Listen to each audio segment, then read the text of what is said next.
Now, students, next problem is the Poisson distribution. Concentrate. In a certain factory, turning out blades बनाते हैं. There is a small chance 1/500. देखो problem की length बड़ी है लेकिन data छोटा है. चांस है ना प्रोबेबिलिटी. चांस का मतलब है प्रोबेबिलिटी. क्या प्रोबेबिलिटी है? 1/500 for any blade to be defective. यानी P probability that a blade is defective is 1/500. Very small probability. Defective का probability है 1/500. The blades are supplied in a packet of 10. एक packet जो है ब्लेड का वो 10 का पैकेट है, उसमें 10 ब्लेड्स होते हैं. Use Poisson distribution to calculate approximate number of packets. Probability नहीं पूछे. Number of packets containing no defective blade, no defective यानी 0 defective, 1 defective, 2 defective in a consignment of 10,000. यानी 10 के ऐसे पैकेट्स है. 10,000 का लॉट मांगा है और मैंने बेचा है रिटेल में. तो फोन आएगा, एक डिफेक्टिव निकला, 2 डिफेक्टिव ब्लेड निकले 10 के पैकेट में. मैंने गांव में बेचा है पूरा डीमार्ट को वगैरह लोगों को. तो 2 डिफेक्टिव वाले कितने फोन आएंगे? 10,000 पैकेट मैंने बेचा है, कितने फोन आ सकते हैं, कितना कंप्लेंट आ सकता है, मुझे देखना है. तो बच्चों, probability that one blade is defective is 1/500 और एन यानी number of blades in a packet. 10,000 का कंसर्न में जाना दो. एक पैकेट में कितने ब्लेड है? 10. What is M? N into P. 10 into 1/500 यानी क्या हो जाएगा रे? 1/50 यानी 2/100 यानी 0.02. एम क्या हो गया? 0.02. So by Poisson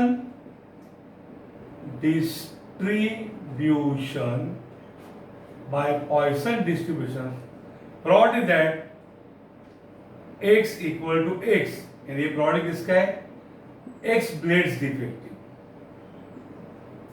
product of x blade defective होता है e raised to minus m raised to x upon x factorial.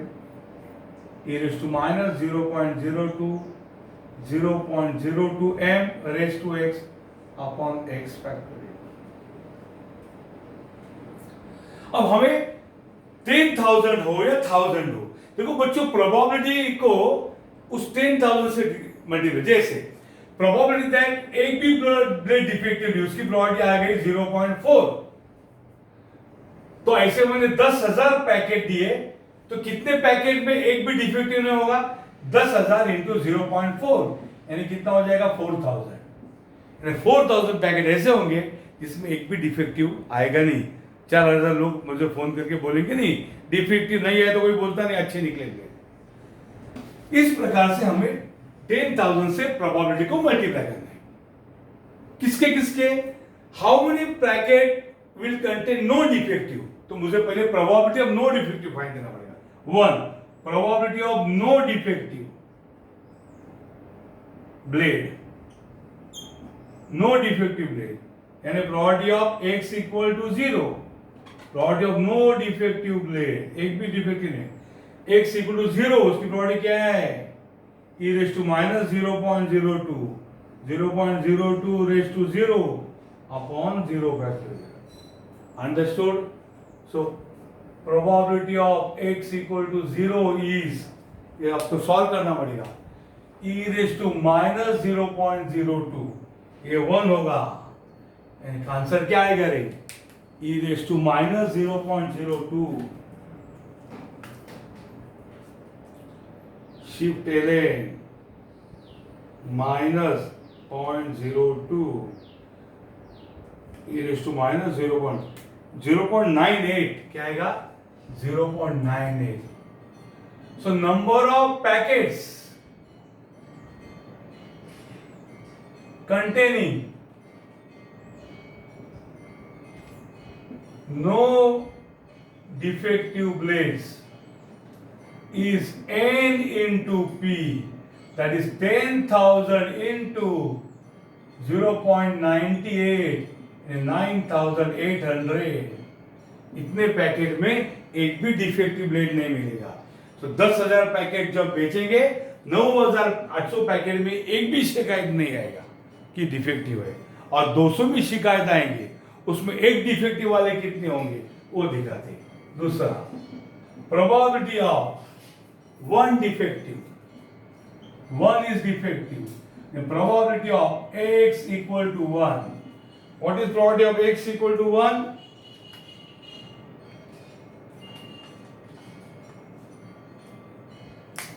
यहां से हम फाइंड करेंगे।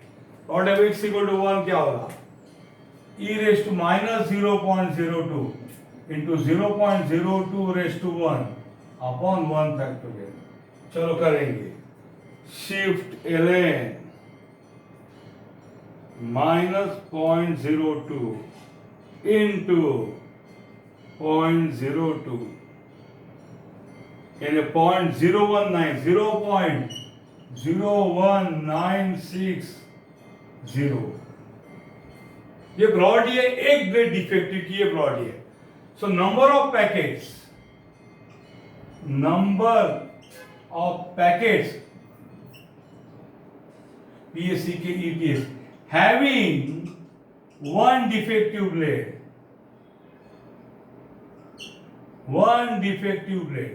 having one defective blade is n into p, and at 10,000 into 0.01960। तो यहाँ पे 4 0 1 2 3 4 196 packet ऐसे होंगे जिसमें एक ब्लेड खराब मिलेंगी, शायद वो फोन करेगा, नहीं तो छोड़ भी देगा। वैसा ही नंबर ऑफ 2 डिफेक्टिव ब्लेड्स कितना आएगा वो भी हम फाइंड कर सकते हैं। अंडरस्टूड? तो ये आप कॉपी किया होगा, तो मैं 2 डिफेक्टिव करता हूं, वो लास्ट है 2 डिफेक्टिव ब्लेड्स इधर से।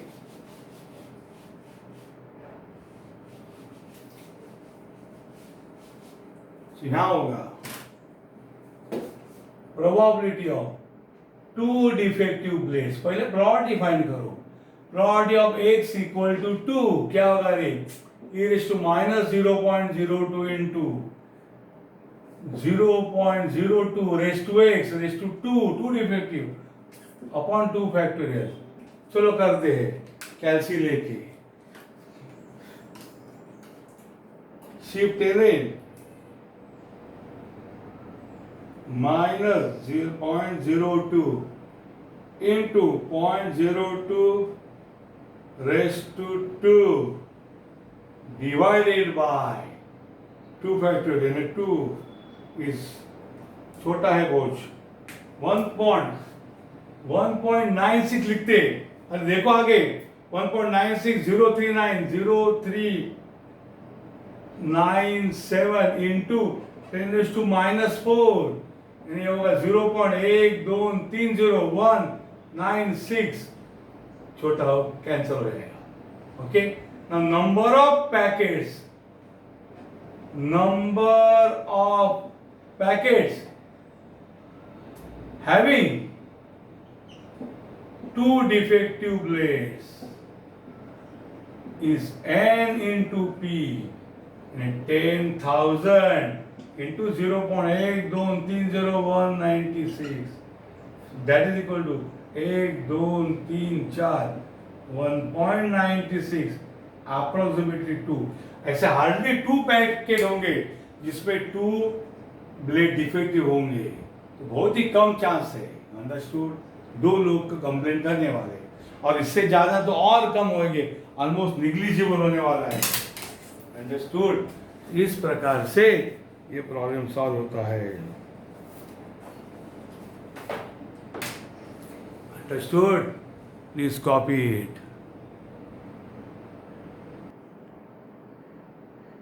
Now students, let us study something called recurrence relation. What? Recurrence, बार बार आने वाला relation for Poisson distribution.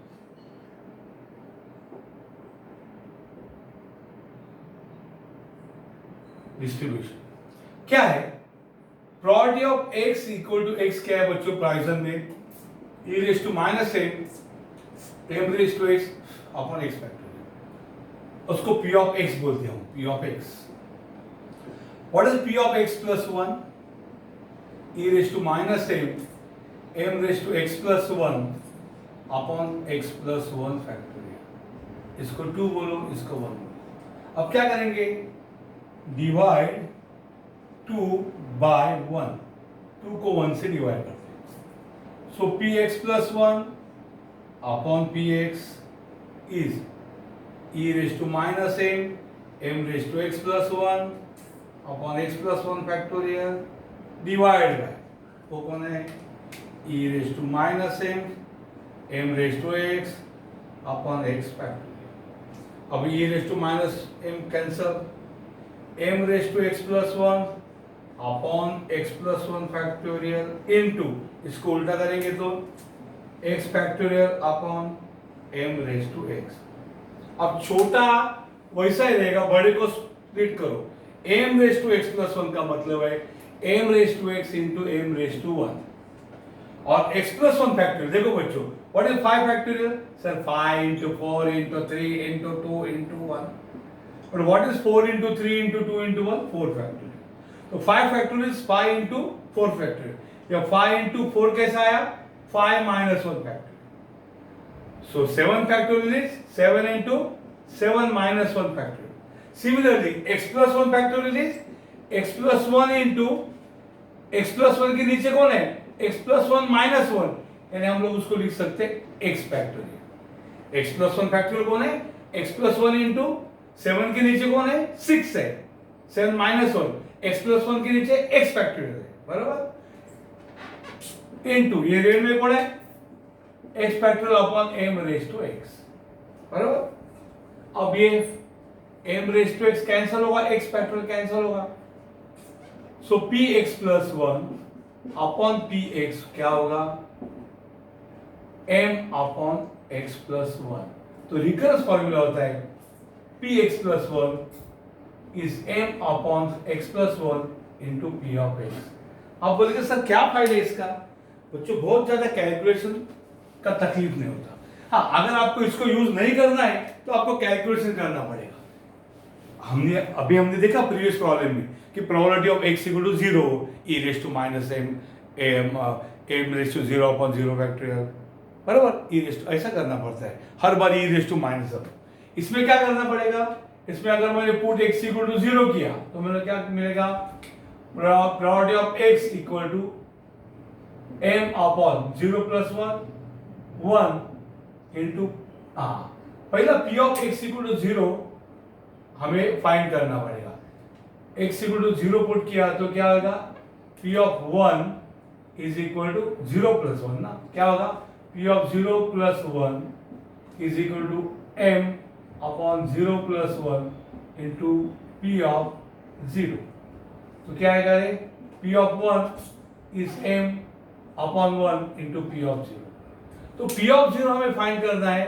p of 0 e raise to minus m raise to x upon s factorial. इसमें अगर p of 0 होगा e raise to minus m raise to 0 upon 0 factorial. तो एक बार आपको p ऑफ 0 फाइंड करना पड़ेगा। एक बार अपनी p ऑफ 0 फाइंड किया, यहां से p ऑफ 0 फाइंड करो ना। कैसे करते? p of 0 find, p of 0 e raise to minus m raise to 0 upon 0 factorial e raise to minus m। एक बार p ऑफ 0 मिला तो p ऑफ 0 के मदद से p ऑफ 1 मिलेगा। अब हम पुट x इक्वल टू 2 करेंगे तो क्या होगा? p ऑफ 0 के बाद x इक्वल टू 1 पुट करो, सो p ऑफ 1 प्लस 1 यानी 2 होगा इज m अपॉन 1 प्लस 1 यानी 2 इंटू p ऑफ 1, बराबर? सो p ऑफ 0 आप फाइंड करो एक ही बार। p ऑफ 0 को मदद से आपको p ऑफ 1 मिलेगा। x इक्वल टू 2 करो, so p of 3, 2 plus 1 3 is equal to m upon 3 into p of 2। तो ये रिकरेंस रिलेशन मुझे मिलेगा। अंडरस्टूड? एक के मदद से दूसरा। खाली p ऑफ 0 आपको फाइंड करने पड़ेगा, e raise to minus m raise to 0 upon 0 factorial. Understood? एक बार p ऑफ 0 आपने फाइंड किया ना, तो आपको पी ऑफ वन फिर फाइंड करने की जरूरत नहीं, यहाँ देखने का नहीं, आप पी ऑफ जीरो की मदद से पी ऑफ वन करोगे। ये देखो पी ऑफ वन की मदद से पी ऑफ टू करोगे, P of three, so P of three equal to X two put करें, P of three equal to, देखो एक्स प्लस वन है तो एक्स प्लस वन और एक कम है, सो पी ऑफ फोर क्या आएगा, M upon four P of three, P of five क्या आएगा, एम अपॉन, ये एक्स प्लस वन है, ये फाइव पी ऑफ एक कम है यानी फोर। इस प्रकार से हमको पूरा ये मिलेगा। सिमिलरली फ्रीक्वेंसी को भी हम कर सकते हैं, एक्सपेक्टेड फ्रीक्वेंसी, अंडरस्टूड। तो ये जो फॉर्मूला है इसको बोलते हैं रिकरेंस रिलेशन। ये जो फॉर्मूला है ना इसको हम क्या बोलेंगे, रिकरेंस रिलेशन बोलेंगे। और एक्सपेक्टेड फ्रीक्वेंसी कैसे फाइंड करते हैं, expected frequency is an into P. Expected frequency क्या होता है, expected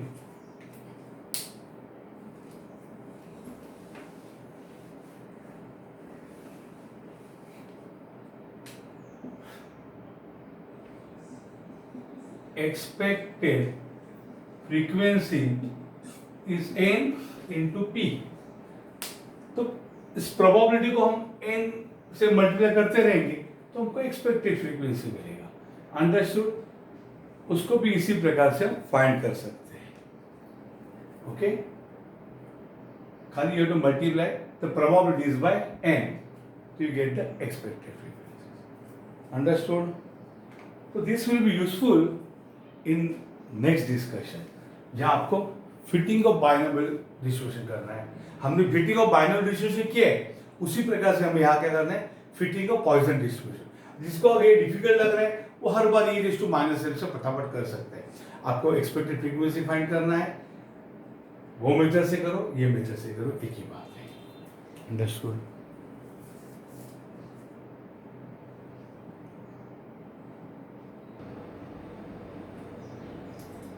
So, if you multiply both sides by n, so you get n into p of x plus 1 equal to m upon x plus 1 n into p of x. What is n into p of x? ये expected frequency for probability of x है। तो इसको हम कैसे लिखेंगे, इसको लिखेंगे frequency, expected frequency। x plus 1 probability की expected frequency है। It is f of x plus 1 is m upon x plus 1 into n p of x कौन है, f of x। So f of x plus 1 is m upon x plus 1 f of x। f of x है frequency for probability x। तो पहले x equal to 0 कर देंगे तो ये ऐसा होगा, x equal to 0 का फाइंड करेंगे probability m upon x plus 1 f of 0। अगर x को 0 डाला तो क्या होगा, f of 1 x equal to 0 put किया तो f of 1 is m upon 1 f of 0। x को 1 पुट किया तो f of 2 क्या होगा, m upon 2 f of 1। f of 3 क्या होगा, m upon 3 ये कम f of 2, वो फ्रीक्वेंसी कैलकुलेट करो। f of 4 क्या होगा, m upon 4 f of 3। इस प्रकार से हम आगे का फ्रीक्वेंसी कैलकुलेट कर सकते हैं। या फिर हम प्रोबेबिलिटी फाइंड करेंगे हर एक का, x इक्वल टू 0 का, 1 का, 2 का, और उसको n से मल्टीप्लाई करके अप्रोक्सीमेट करते रहेंगे, वैसा भी कर सकते हैं, अंडरस्टूड।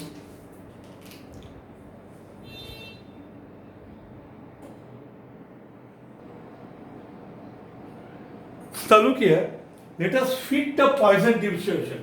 ये प्रॉब्लम देखो, इसको पॉइसन फिट करना है तो बच्चों नंबर ऑफ डेज ये एक्सा है और उसकी फ्रीक्वेंसी एफ है। तो आपको मीन फाइंड करना है, मीन यानी n इंटू पी हमारा m है, मीन हमको उसको m बोलते हैं। Mean is summation F I X I upon summation F I. Summation F I X I मतलब एफ आई और X I 123 into 0 plus 59 into 1 plus 14 into 2 plus 3 into 3 plus 4 into 1 upon summation F I, यानी frequency ये होगा 123 plus 59 plus 14 plus 3 plus 1। Okay, हम इसको calculator से solve करेंगे और हमें मीन मिल जाएगा। ओके, चलो मीन मिलेगा 59 प्लस 14 इंटू 2 प्लस 3 3 ज़ा 9 प्लस 4 1 ज़ा 4, okay, equal to something, divide by, bracket में डालता हूँ, 123 plus 59 plus 14 plus 3 plus 1, bracket close, is equal to 0.5. So mean आया 0.5. M equal to 0.5. तो ये पॉइसन से कैसे करोगे? By Poisson distribution, probability of x death is e raised to minus m raised to x upon x factorial, e raised to minus 0.5 raised to x upon x factorial. Understood? ये है probability of x deaths. Understood? अब आपको अगर expected frequency find करना है, हर एक की probability find करने का 1 2 3 4 के लिए, और आपको उसका एक्सपेक्टेड फ्रीक्वेंसी फाइंड करेंगे तो इंटू एन, यानी इंटू आपको एन कितना है, समेशन एफ आई 100 है, ये समेशन एफ आई मैंने फाइंड किया था, सॉरी 100 नहीं, कितना है मैं फिर एक बार करना पड़ेगा वो, उससे हमें 123 plus 59 plus 14 plus 3 plus 1 equal 200, summation F I 200. Understood? So ये है हमारा फ्रीक्वेंसी टोटल 200, और ये है पॉइसन डिस्ट्रीब्यूशन हमने फिट किया. अभी इसकी फ्रीक्वेंसीज हम एक एक करके कैलकुलेट कर सकते हैं. Now we'll find different frequencies. Okay, these frequencies are actually observed, but Poisson के मुताबिक ये क्या होनी चाहिए वो हम दिखाते हैं. तो probabilities हर एक की डिफाइन करेंगे.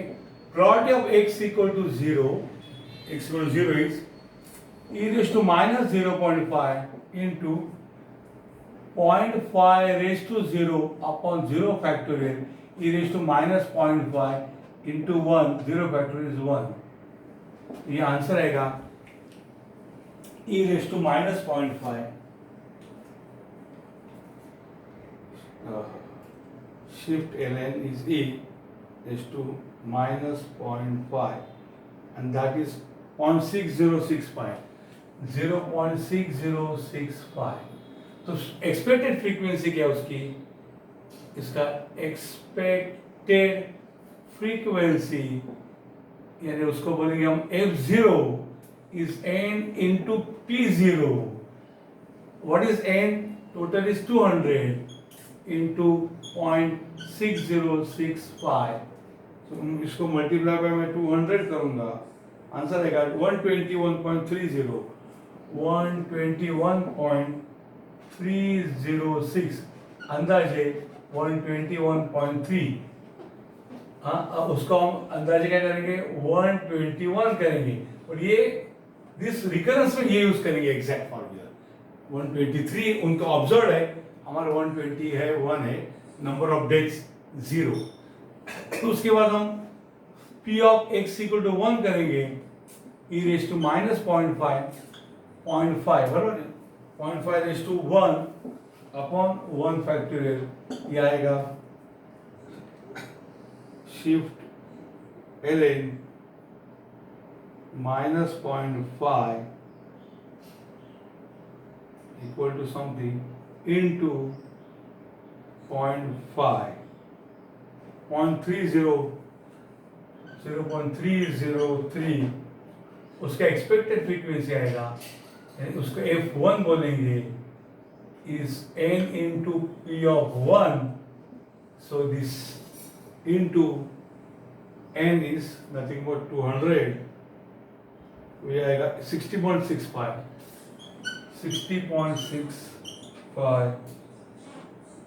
ओके, तो यानी उसको अंदाज से करेंगे 61, जो 59 है वो 61 आएगा। उसके बाद P of x equal to 2 हम करेंगे, e raise to minus 0.5 raise to 2 upon 2 factorial, ये हो जाएगा शिफ्ट एरे minus 0.5 into 0.5 square divide by 2 equal to 0.0758। उसका एक्सपेक्टेड फ्रीक्वेंसी होगा n into P 200 into P of 2, इसको इंटू 200 करो, इंटू 200 करो तो 15.16 यानी हो जाएगा 15। ऑब्जर्व फ्रीक्वेंसी 14 है तो ये हो गया 50। P of x equal to 3 is e raised to minus 0.5 raised to 3 upon 3 factorial, ये हो जाएगा shift ln minus 0.5 into 0.5 raised to 3 divided by 3 factorial 6, 0.0126 0.01264.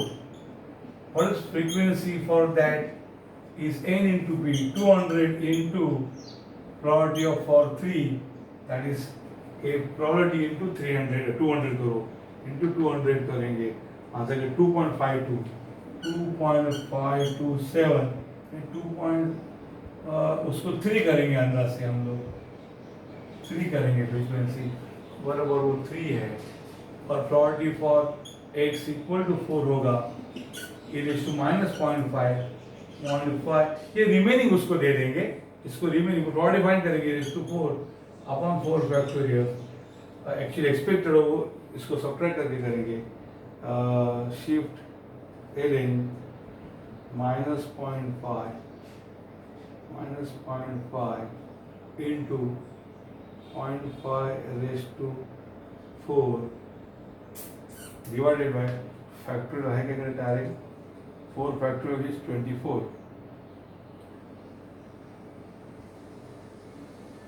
Equal to इसको ये आएगा 0.00158 ऐसा आएगा 0.00158, और उसका फ्रीक्वेंसी है f of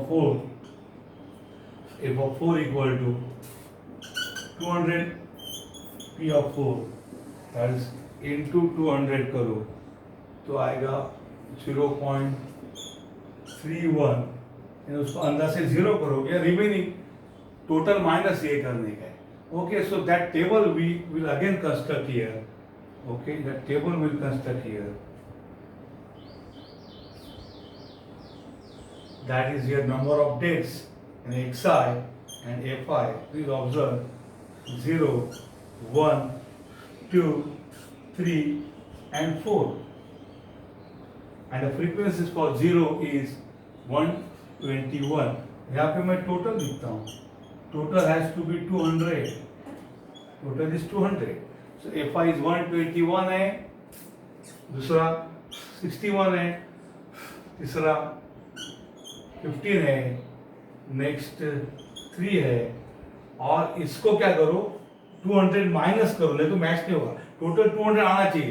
पहले हमने अंदाज मारा, देखो 60.65 को नेक्स्ट लिया है, इसको पहला लिया तो ये तो एडजस्ट हो गया, ऐसा करते कहीं एरर ना आ जाए, तो हम करेंगे उसको 121 plus 61 plus 15 plus 3 equal to 200, तो इसको 0 करना पड़ेगा 1, ठीक है, अंदाज से भी 0 हो गया।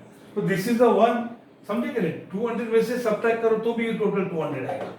कभी कभी मिस्टेक क्या हो सकता है, अभी तो करेक्ट है, कभी के हम क्या करते हैं, इसको 15.1 से इसको 15 करते, वैसा अगर इसको भी नेक्स्ट डिजिट में लेके जाते, कभी कभी ये 201 टोटल आ सकते हैं, इसलिए एडजस्ट करो, अंडरस्टूड। तो this is the fitting of the Poisson distribution. तो ये ऑब्जर्व था और ये एग्जैक्ट पॉइजन के मुताबिक ये फ्रीक्वेंसी आते हैं, देखो कैसे मैच कर रहे हैं, बराबरी की मैच कर रहे हैं। अब इसमें एक शॉर्टकट ऐसा हो सकता है कि जो फ्रीक्वेंसीज है इसको हम कैसे कैलकुलेट करेंगे। तो आप भी प्लीज कॉपी करो, मैं आपको आइडिया बताता हूँ फ्रीक्वेंसी कैसे कैलकुलेट करते हैं। टाइम हमारे पास बचा है थोड़ा सा।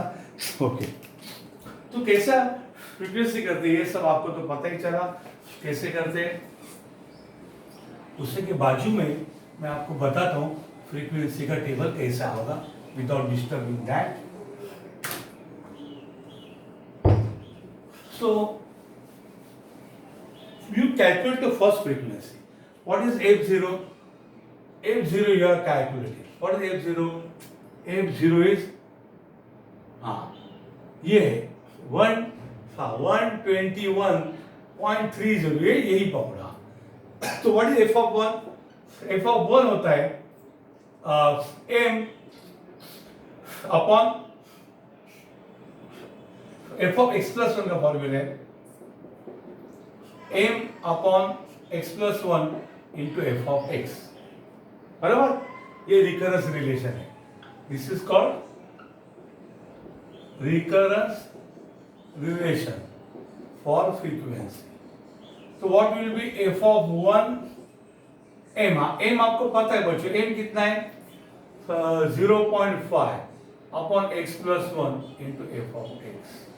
ओके, तो एफ ऑफ 1 क्या होगा 0.5 अपॉन 1 इंटू एफ ऑफ 0।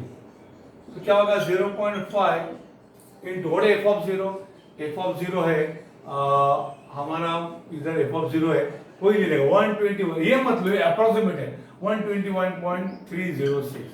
तो आपका क्या आएगा देखो आंसर वो लेने का आपको 0.5 इंटू 121.306, तो आपका आंसर आएगा 60.653। आपने अंदाज से मारा 61, लेकिन ये फ्रीक्वेंसी आपको नेक्स्ट यूज करना है एग्जैक्ट, ये अप्रोक्सीमेट लिखने के लिए 61 है। What about F of 2? F of 2 आएगा 0.5 अपॉन 2 इंटू एफ ऑफ 1। ये 2 है तो ये 2 आता है, ये एक कम आता है, ये x प्लस 1 है तो x प्लस 1 आता है, ये x आता है। खाली एक जीरो के लिए आप एफ ऑफ 0 फाइंड किया और x1 से आगे किया। अब एफ ऑफ 2 है 0.5 अपॉन 2 एफ ऑफ 1 कितना आता है देखो 0.5 डिवाइड बाय 2 इनटू ये लिख लेंगे क्यों दे रहे 60.653 इक्वल टू आंसर है 15.163। तो अंदाजे मैंने 15 किया, आया 15। उसके बाद what F of 3? F of 3 0.5 upon 3 into F of 2। ये एफ ऑफ 2 ये यूज करो अंदाज वाला नहीं, ये अंदाज कर दिया। तो क्या होगा 0.5 divide by 3 into F of 2। F of 2 कौन है 15.163, दैट इक्वल टू 2.5272। अंदाज से मैं उसको 3 कर दिया, अंडरस्टूड। उसके बाद एफ ऑफ 4 करो, और F of 4 0.5 upon 4 into F of 3। तो क्या हो गया देखो एफ ऑफ 3 मेरे पास है ओके 2.5 नहीं क्या हो गया वो 0.5 डिवाइड बाय 4 इंटू मेरे पास था मेरे पास 2.5272। ये आंसर आएगा 0.3159। इसको मैंने 0 ही कर दिया। एक्चुअली इसको यहाँ से भी 0 कंफर्म हो गया और टोटल 200 लिखने का माइनस ही भी हो गया। सी ये पहला का आया 121 अप्रोक्सीमेट, एफ ऑफ 0 कहाँ गया रे 121 आया, दूसरा आया 61 उसके। So this comes very fast, ये सब नहीं करने का, खाली एफ ऑफ 0 फाइंड करने का। कैसे करने का एफ ऑफ 0 फाइंड? यहाँ से देखो एफ ऑफ 0 फाइंड किया ओके, पी ऑफ 0 से एफ ऑफ 0, पी ऑफ 0 से एफ ऑफ 0, यहाँ से ये फॉर्मूला, ये खाली मुझे करना पड़ेगा एफ ऑफ 0 और बाकी सब रिकरेंस से आ जाए। अंडरस्टूड? एंड दैट टेबल समझे ना एफ ऑफ 0 कैसा आया? पहले पी ऑफ 0 फाइंड किया और उसको n इंटू पी किया एफ ऑफ 0। एक बार एफ ऑफ 0 आ गया तो मुड़ के नहीं निकलेगा। एफ ऑफ 0 से एफ ऑफ 1 आता है, एफ ऑफ 1 से एफ ऑफ 2 आता है, एफ ऑफ 2 से एफ ऑफ 3 आता है। ये यहाँ अंडरस्टूड? ऐसा करते हैं। Okay, thank you.